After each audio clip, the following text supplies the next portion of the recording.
Welcome, Professor Hafez, to this podcast, Domination State. Thank you so much for joining me today. We're going to talk about Islamophobia and more precisely about your report that you co-edited on Islamophobia in 2020, the European Islamophobia Report, which was published, I think, in December last year. So it was just a few days or a few weeks ago. And it created a lot of buzz on social media, mainly because there was the picture of Macron on the cover. So welcome, and yeah, can you tell us a little bit about yourself before we get into the subject of Islamophobia? Yes, sure, absolutely. Well, first of all, thank you for having me. I am currently a visiting professor at Williams College in Massachusetts, and before that, I used to live most of my life in Austria, where I was born and raised. And yeah, for the last 15 years, to say so, I've been doing academic work on different universities in Austria and in the United States. And again, I mean, since one of the core issues that I'm doing is research on Islamophobia. I've founded the Islamophobia Studies Yearbook back in 2010, which was back then in German, and we switched to bilingual German-English in 2015. And then in 2015, also we did the European Islamophobia Report as a project that is less an academic work, but more of like policy intended report, which is again also conducted by scholars and NGO activists and so on and so forth, but mainly intended to really speak to a larger audience of policymakers as well as activists on the ground, NGOs, etc. Yeah, I found the report really amazing. I've read it over the past few days, maybe past week. Yeah, I thought it was really amazing, really detailed and really complete. I follow a little bit Islamophobia, especially in France, for obvious reasons, because racists think I'm Muslim, even if it's not written on my forehead. But yeah, I followed this subject quite closely. I think a lot better than most people. But I still found a lot of information in the report that I wasn't aware of. So yeah, and it's a massive report. You cover, I don't know how many countries are covered more or less in the report. This year it was, or for the 2020 report, it was 31 countries that we covered, and sometimes we had also 37. So that was the maximum. Yeah, okay. So it's more than the European Union. Yes, absolutely. It goes beyond that. Yeah, excellent. Can you tell us who is behind this initiative of publishing this report? Is it a university, an institute? Is it a public initiative, private? Yeah, I mean, when we started that, it was actually a funny story because I had a colleague of mine back when I was studying at the University of Vienna. in the time between 2002 and 2008. I got to know a friend who studied with me, and he came from Turkey, and he then went back. So one time I was on an exchange program with Istanbul University, and we got to meet each other again after 5 years where we have not seen each other. So we had a coffee, and then he was saying, like, you know, I like the work you're doing on Islamophobia. What else could somebody do? And then I said, you know, what is really needed is, because there is still such a big denial when it comes to Islamophobia. I mean, again, going back to 2014, when we designed this project, you know, that was a time when still you could find so many people in the political landscape that would argue, well, what is Islamophobia, or that doesn't exist. I mean, although we had Anders Behring Breivik, right, with the mass murder in Norway and so many incidents, but still there was such a huge denial. And then we said, I told him, look, if we are able to conduct a regular report which is able to cover Islamophobia from year to year, this will strengthen enormously the position of A, anti-racist organizations, and B, Muslim civil society actors who are both interested in fighting against anti-Muslim racism. So that was the initial idea. And back then he was working for a think tank based in Turkey.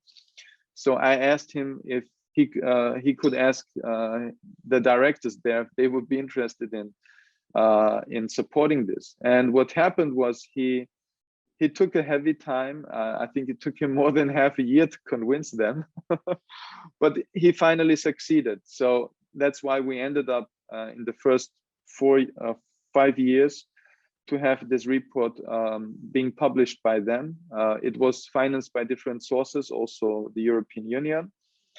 And we changed now with the last report. We made it together with a number of universities which are primarily based in the United States. So yeah, but I mean, all in all, I think, you know, the way how also we recruited people, we started this project with talking primarily to people we knew, and we also did an open call for papers. So we looked at the CVs and just took the decision who, in our understanding, would fit most to be able to write such a report. And we don't have authors always the same authors every and each year, so that also changes, because it's basically always depending on the life circumstances of people. But what we are interested in is absolutely to have people who have a very critical perspective, but who have also at the very same time knowledge about what is going on the grounds in these countries. So this is really what is of interest to us.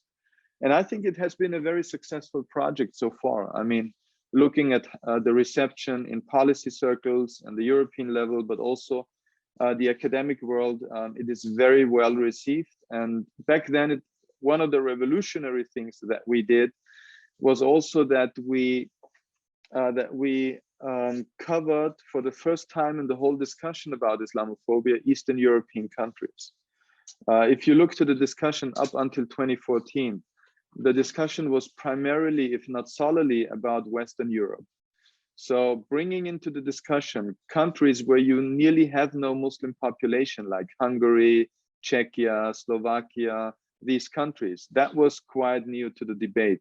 But at the very same time, with then the influx of a lot of immigrants, especially after the civil war broke out in Syria and Iraq, the issue was very timely. And like, I mean, we could not have intended to have such a timely report given the back then the circumstances, but that's what happened. So I think it really served on a lot of different levels the needs that we have in Europe. So can you tell us what is the definition of Islamophobia that you have used for the report?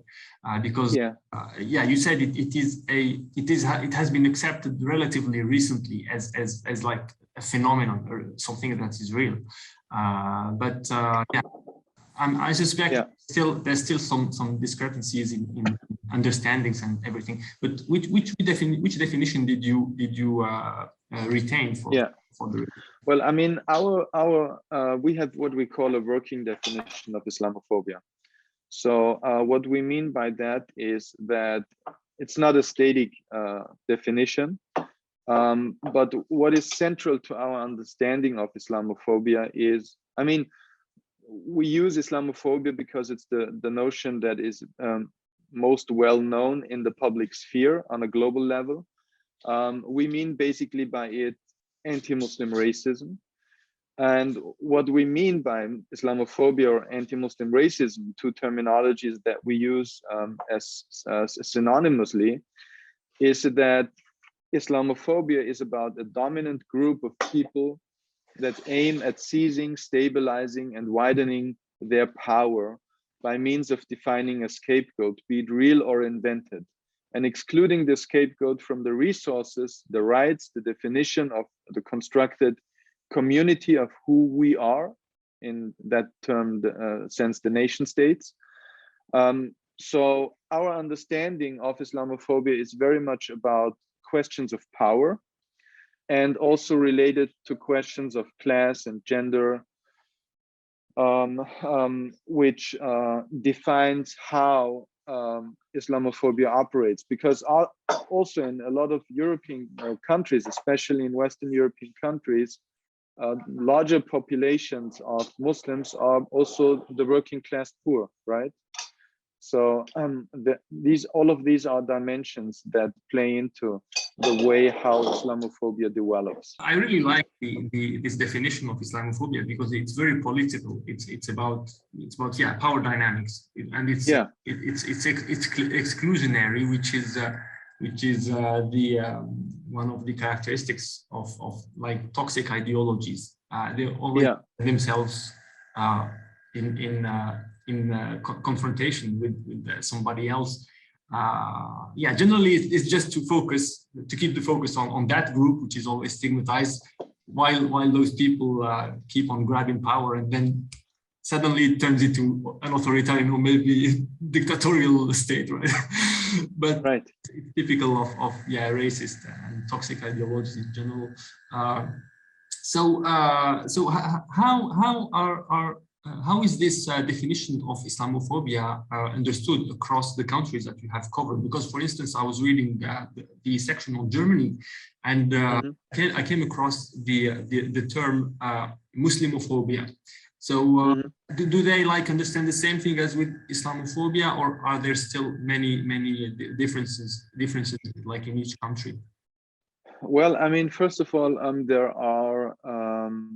there is still a debate going on, like what is the right term to use, and that's actually a very German discussion. So it's not of a wonder that you find that in the German report that this terminology is also being used by some people. It's not the one that we use, because I mean we are aiming at some kind of trying to have a same conceptualization, at least, of what we're talking about. I mean, we do not care so much about how you name it, but still, I mean, in terms of the unity of the report, it just makes sense.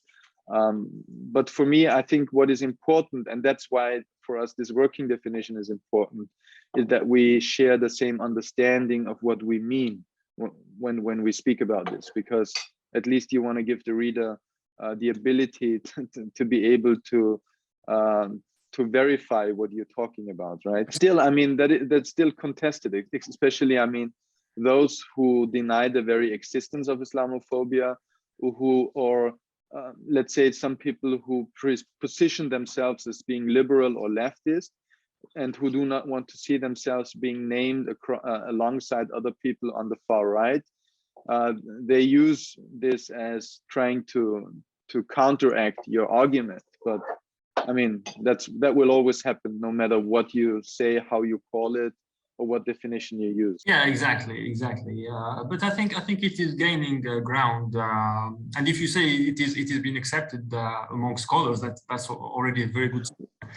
Well, absolutely, and I mean, you can. I mean, I think in the United States, you just had this bill being proposed called the International Islamophobia Act. Okay, so I mean, Islamophobia is the accepted idea, I would say.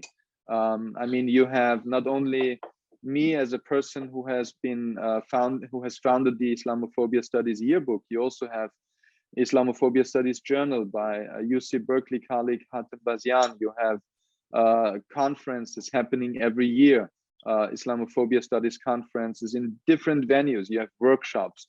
You have like thousands of academic articles. So I mean, that's already passé, right? Yeah, absolutely. That's very good. That's very good. So what in terms, you have been editing this report from the beginning, right? Yeah. What are the trends you have noticed in Islamophobia across Europe, both in terms of severity and distribution, maybe, and the nature of Islamophobia, of Islamophobic acts, like personal attacks, or maybe media propaganda, or whatever? What have you noticed across all those years? Since when already it was published? The 2015 report was the very first one. The first, all right. So it's been. So this is the sixth volume. One, yes. Okay. All right. And I mean, every year there are like specific trends that we want to highlight, as much as we did it with 2020, with putting Emmanuel Macron's face at the cover. I think there were different issues that we have seen throughout the years that we thought were important. And let's start more from the beginning. First of all, we had more and more a stronger co-optation of far-right anti-Muslim claims coming from the centrist parties. So I think that is one very important thing that we have seen developing. A lot of these anti-Muslim claims, we know them from the far right for like 10, 15 years, right? And they are like have the very normal repertoire of political campaigning of the far right. We've become used to them. But something that has really changed the political landscape in Europe is that you now find centrist right or centrist left political parties that have fully co-opted those claims, though sometimes in a bit of a different language.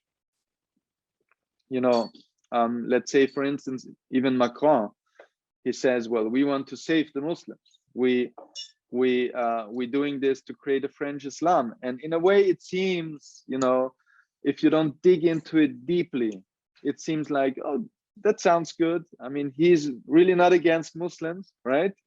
But if you dig deep, then you see what the project is behind that. So that was one of the things, the co-optation of purely on an electoral level, like in terms of the claims that they were making. But again, those are the parties that very often come to power, more so than the far right, who stay at the margin for most of the time. So they are the ones who, when they serve, they also have to serve their policy claims. So that is also why we put finally Macron there, because he really implemented so many harsh legislations that hit the Muslim community. I would argue it hit them in two ways, not only Muslims, because Islamophobia, again, it's not about Islamic Muslims, it's about the power structures of those in power. So it potentially hits everybody. And I think that's what we saw with Macron when he started rallying around this notion of Islamo-Gushism, the Islamo-leftism, the blaming post-colonial studies, decolonial studies, critical race theory, gender studies. you could see, I mean, that hits not only Muslims, that hits a huge group of critical scholars who are influenced by Anglo-Saxon scholarship and who want to question the racial dimension of the French state. So when that happened, that's when you could really see like how Islamophobia in our understanding materializes. The other aspect to what Macron was doing was hitting specifically the organized Muslim community. And I think that is because the idea, not only of Macron, you know, this is an idea that is widely shared by different ministries of interior in several Western European nation states. It is the Ministry of Interior that tries to define what is a good Islam and what is a bad Islam. So every good Islam is basically an Islam that is apolitical, that is silent, or better say it's Muslims that are apolitical and that are silent. And invisible, and invisible, especially in the face of injustice, and who do not dare to speak truth to power, but who are rather submissive to the government, like we know it from many authoritarian states, right? So this is what they are aiming at, and this is what a French Islam in the vision of Macron, or an Italian Islam, or a German Islam, or an Austrian Islam should look like, according to the vision of these nation-state politicians. So that's one thing. And every Muslim that is organized, you know, the crackdown that we saw after the murder of Samuel Paty was that this incident was used by the French government to raid mosques, to close and shut down anti-racist organizations, humanitarian organizations. And there was no legal basis really like for doing so based on what had happened. But I think the message was, and this is also what Darmanin said, the interior minister of France, he said, we wanted to send a signal, right? So what does that mean? You misuse your power, you want to intimidate organized Muslims, but what does that also mean for the Muslims who were affected? Well, they will think twice. Should I reopen again a mosque? If my money is frozen, what does that mean for me? Like, what can I do? Do I really want to dare to take another step in this direction? Or do I just want to be a silent citizen who does not dare to speak out, who does not dare to define his own religion, who does not dare to organize? And I think that was really what we saw there. Another trend that we had seen even before was the militancy of far-right anti-Muslim organizations. We could, in several countries, including France, Germany, Sweden, Austria, there were militias in the underground that are preparing for Day X. Day X is the day when there will be the coup, a military coup against the government. Okay, so a lot of the talk that these people shared with each other, a lot of this was not talked about in the public to a large extent.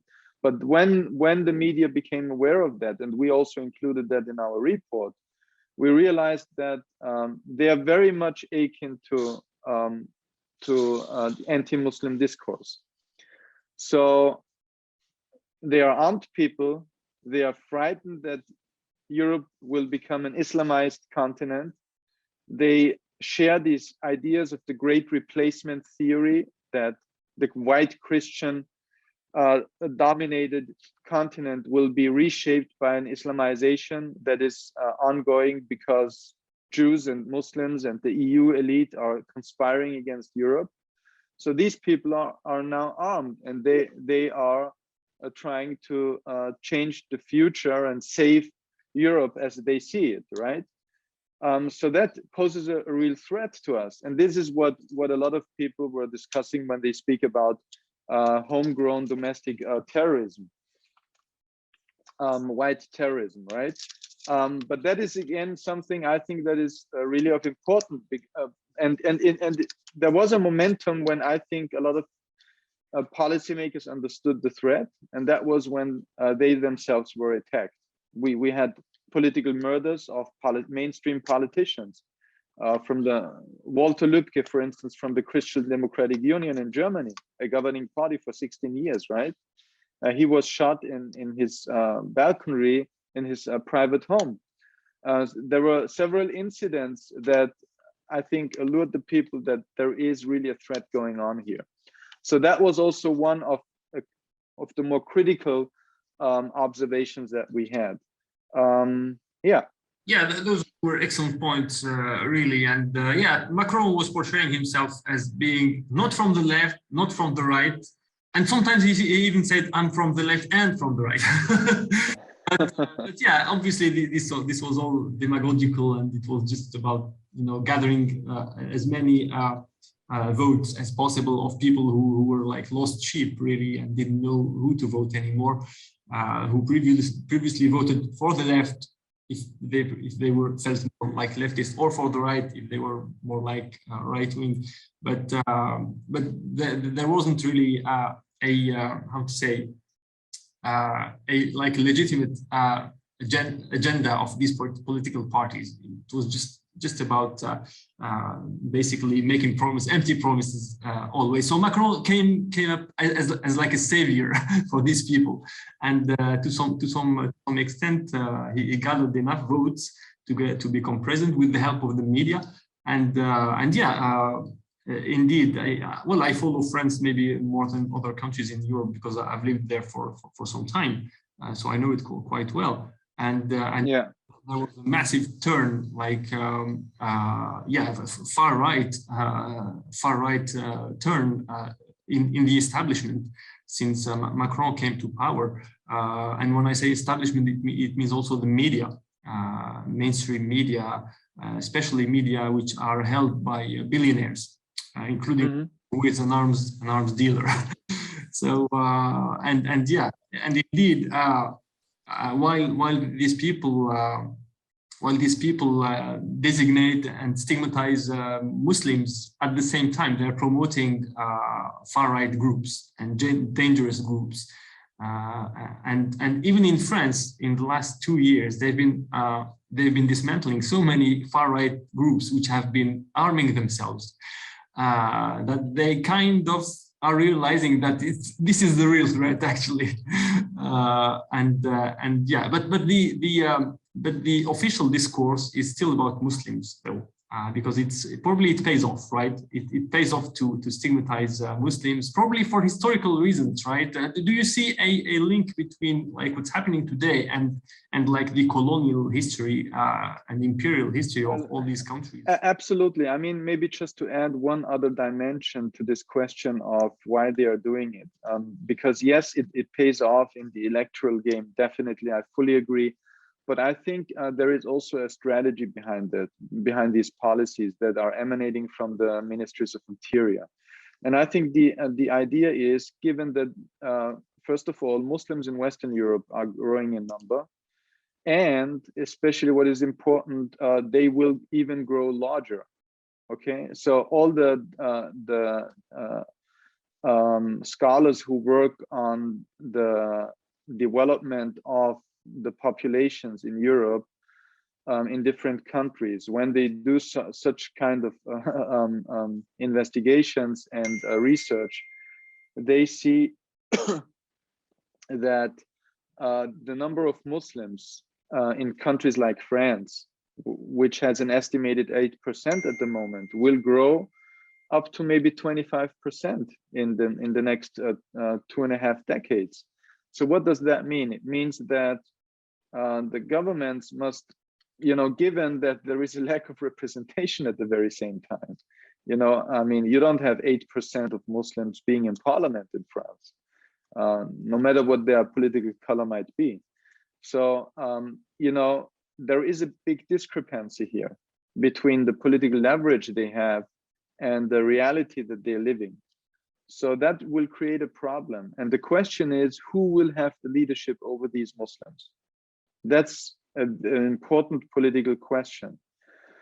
So raiding mosques, closing their anti-racist institutions, and cracking down on them means intimidating them, creating an atmosphere of fear. And that means at the same time, they can go on with their project of domestication of Islam. And that's actually very colonial, right? It reminds us very much of how different colonial regimes tried to include Muslims in their colonial empires by creating the good versus the bad Muslim. Yeah, assimilation policies and so on. Assimilation. Absolutely. Absolutely, the assimilationist policies, and also at the very same time trying to create structures, religious structures even, that were loyal to the colonial regime, versus suppressing those more independent Muslims who would speak out against injustices because they would not rely on the power structures. So this is something that has definitely a colonial textbook of how a kind of a playbook in the back. And that's something I think that is really at the core of these policies that we currently witness. Yeah, excellent point. I didn't see the you can suspect it, the demographic issue for these people, for the system, for the establishment. It's kind of protecting itself, right, by trying to tame Muslims and keep them keep them under submission, really. And the fact that, like you mentioned briefly, that they closed down some NGOs and other associations, like the CCIF, the Collective Against Collective, Islamophobia. right? Collective, yeah, thanks. Yeah. That was completely illegal. There was no legal basis for closing it down. Well, these people, thankfully, they are very resilient. So they moved from the French level to the European level. Now it is the CCIE, the Collective Against Islamophobia in Europe. That was a good example of resilience. But yeah, and just to say, the successive Macron governments and Macron himself, there's a good case for saying they are a bunch of thugs because. Darmanin, who is the current Minister of the Interior, he is being the subject of accusations of rape and yeah, he's been taken advantage of women, and he's been using his position as mayor. Time. Well, justice, we catch up with him I think at some point. So he has not been condemned, but the kind of personality these people have. So we had the pandemic since early 2019. What have you seen? Did that reveal anything regarding Islamophobia? This like new context of the pandemic, the lockdowns, the fear of the virus. We all know about the xenophobia, since it is a Chinese virus, like Trump said, and many far-right groups have been adopting this rhetoric. Have we seen like something similar regarding Muslims? Yes, we have. There were in several cases, I mean, I don't recall now in specific, but there were in several cases examples where the spread of the COVID pandemic was also very much blamed on Muslims, or even in general terms, sometimes on people from foreign countries. Like people of color in those nation states. We had that by high-profile politicians. And I mean, the interesting thing, you know, one dimension of the whole Islamophobia thing is that, like every other racist imaginary, it is a projection of wishes and fears. In speaking in a psychological, from psychological perspective. And one of the interesting things is that very often, I mean, throughout those 2 years now of the pandemic, There were so many incidents where the media revealed, and we got to know that COVID especially spread in those places where rich people would gather together and do not take care of any restrictions in meetings of politicians, etc.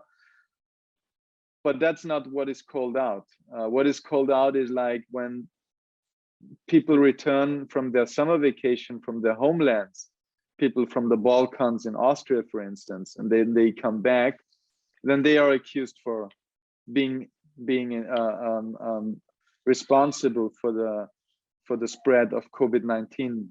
So that was one thing. The other thing is also that there were also some conspiracy theories in some far-right circles that would accuse Muslims, especially of spreading this. So yes, there was a racial notion to this whole talk about the COVID-19 pandemic. But one of the things that I think are also very important in terms of the impact the pandemic had in some countries, again, not in all, but in some countries, some of our authors argued that the hate crime did go from the physical sphere to the digital sphere. And that is why we could see in the documentation and the monitoring of anti-Muslim hate crime incidents, there is a large proportion coming to the digital sphere. Why? Because basically people now lived in the digital world, right? And not so more anymore in the real world of the physical reality.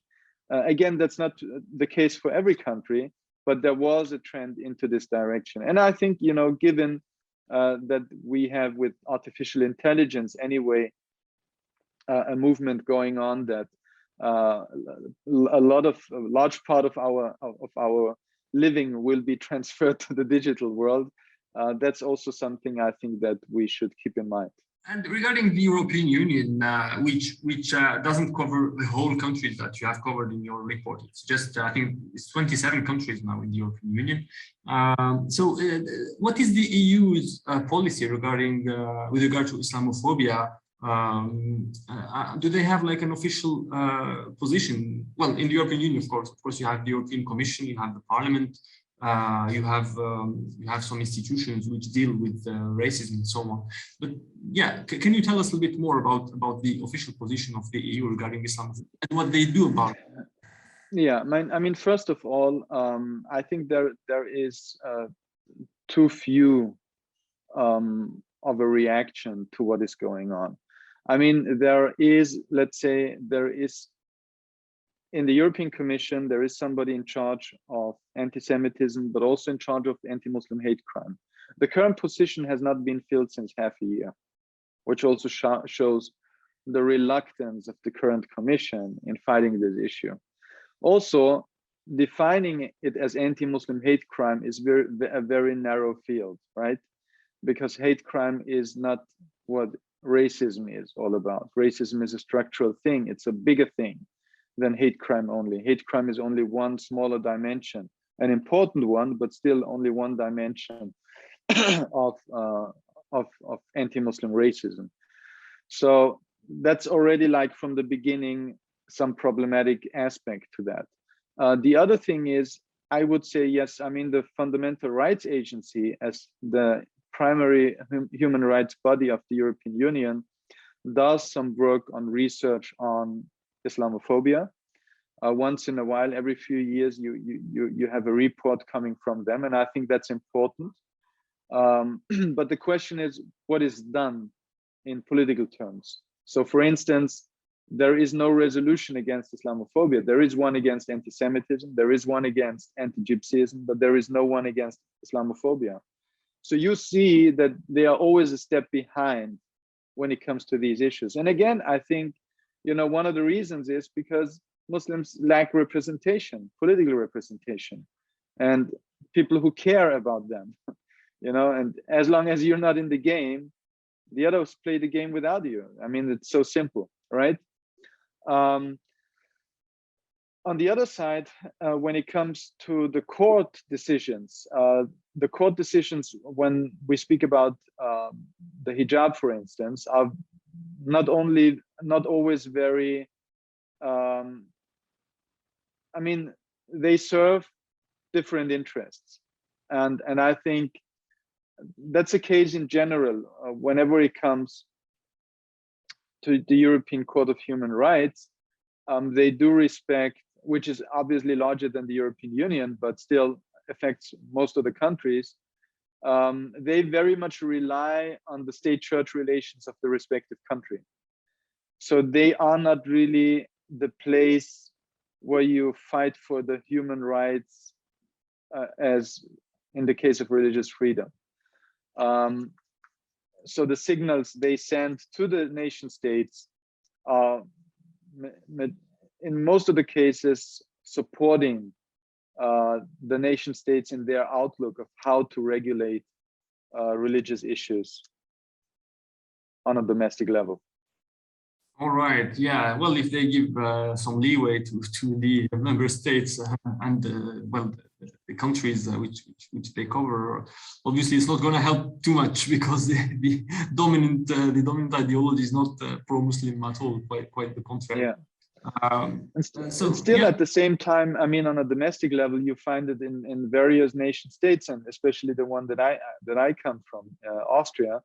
That when people go to the court, there is a high probability for them to win also. I mean, there was just one hijab ban in Austria in elementary school, which was lifted by the Constitutional Court. And that's not the only, I mean, also the campaigning against closing of mosques in Austria. There were, in 2 different incidents, several mosques closed, and all of them were reopened because it was illegal and because people took to the court. And I think that is also an important aspect of how to fight it, how to fight Islamophobia today. Yeah. The problem is that it's very costly. It takes time. It's very stressful if people have to earn their rights through courts and only through courts. Absolutely. And I mean, that is a problem. That is absolutely a problem, especially because, as you say, it needs so much human resources, financial resources. And again, if we speak about Muslims as being in majority part of the working class poor, it also shows us that Muslims have to confront a lot of structural problems first before being able to do so. Yeah, exactly. Well, it's typical of dominated groups. They're from the economy and society, and of course they don't have a lot of economic power, but they still have to spend a lot of money to have like basic rights, like wearing whatever they want to wear. While going outside and to work and to school to pick up their kids and whatever. Can you also talk a little bit about Islamophobia? Because what I've noticed, and correct me if I'm wrong, what I've noticed is that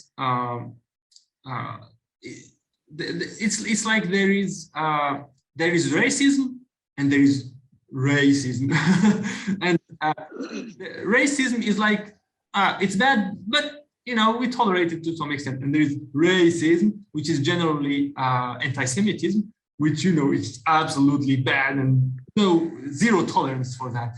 So can you talk a little bit about this phenomenon that I see? Is it something that is observed also by scholars?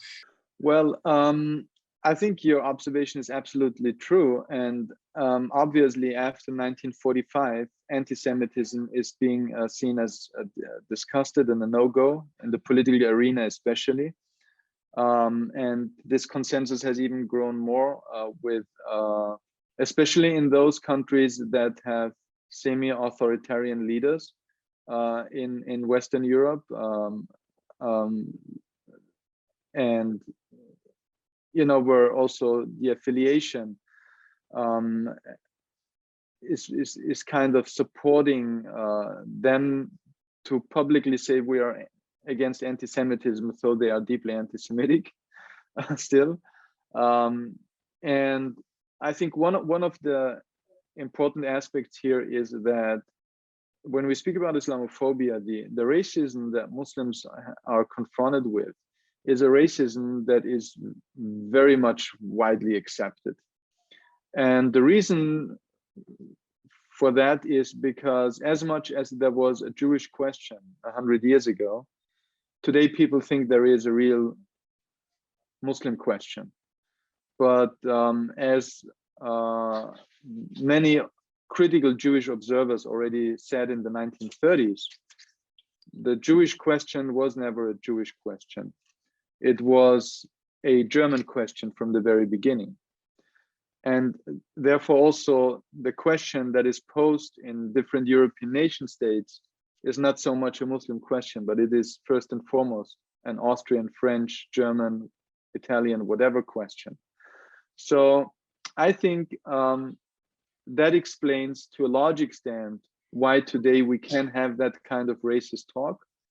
Also because I think a lot of continental European societies simply have not understood what racism is really all about.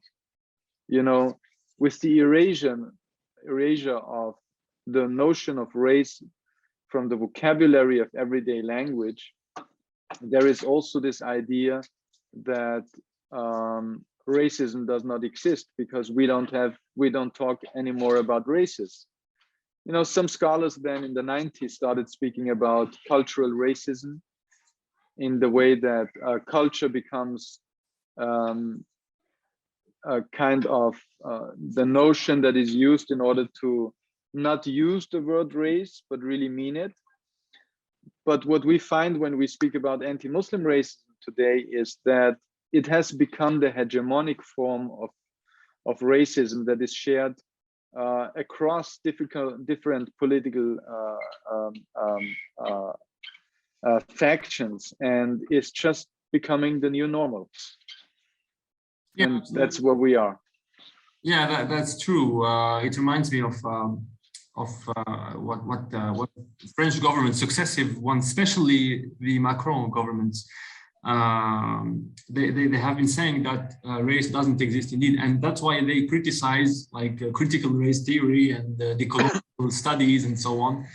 They say all of this doesn't exist because races don't exist. While at the same time they implement racist practices, racist laws, and etc. So it's kind of, for them, as I see it, it's a way to like implement racist policies because they think it serves them, but at the same time they like diffuse any possibility to criticize their by saying oh, race doesn't exist, so I cannot be doing racist policies, right? Yes, absolutely, I fully agree. It's a way to hide behind in plain sight, yeah, a seemingly civilized manner, right? And to also legitimize these policies that are being practiced today without being called out to be a Le Pen or a Haider or any kind of Salvini or whatsoever, right? But I think, I mean, that also hints us to a larger problem, I think, that we're facing in Europe these days. And it does not only affect Muslims, it affects Muslims maybe because it's really the strong force, Islamophobia, in politics today. But at the end of the day, it affects every marginalized group of color or group that is racialized. I mean, even let's say Eastern Europeans, right? When they migrate to the West, they are a racialized group, right? I mean, people in the West look down to people coming from Bulgaria, Romania, the Balkans, etc. And they are also racialized. They are also marginalized. And they also have to face racism on an everyday account, be it because of their names, because of their skin color, etc. And so I think the larger problem that we're really facing is that similar to what is going on in the United States, where you had this movement with Donald Trump, there is the fear of a white old population that sees a growing number of young people of color and a changing demographic shift and they don't have a vision of how the future should look like for them. And some of them, then they hold on to these kinds of perspectives, and there is a lack of ability to really face these racisms, because we just not used to have these conversations that we have in the United States, where people speak about racism for more than 50 years now, at least with the end of the civil rights movement, right? Because there has been a language now in the university departments where we have spoken for the last 60 years or so about these things. While in France, you now see people, as you already mentioned, Macron saying, well, post-colonial studies, this is dividing our society, right?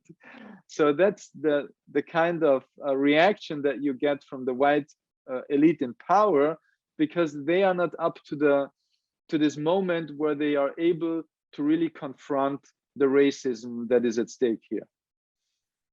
Yeah, it's part of as I see it, at least, of Europe's DNA ideology, you know, the basic DNA of the European ideology. Because if you were at some point like an imperial nation and you controlled how many countries and such a large region, sometimes almost a continent, and that's what is fed in the education system and the official propaganda to people. Obviously, they develop like white supremacy and nationalistic ideas, but nationalists not in the good sense, like in the bad sense, in opposition to other nationalities. And yeah, I was discussing that with the guest a few months ago, Mabula Sumahoro, who is Black, French-born, and she went to the US in something like 15 years ago, and she teaches there and so on.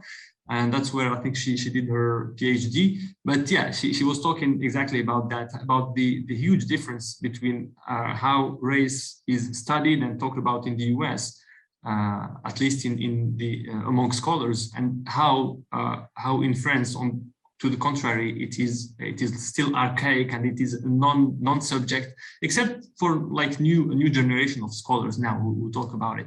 But the establishment is still very reluctant to talking about all of these things.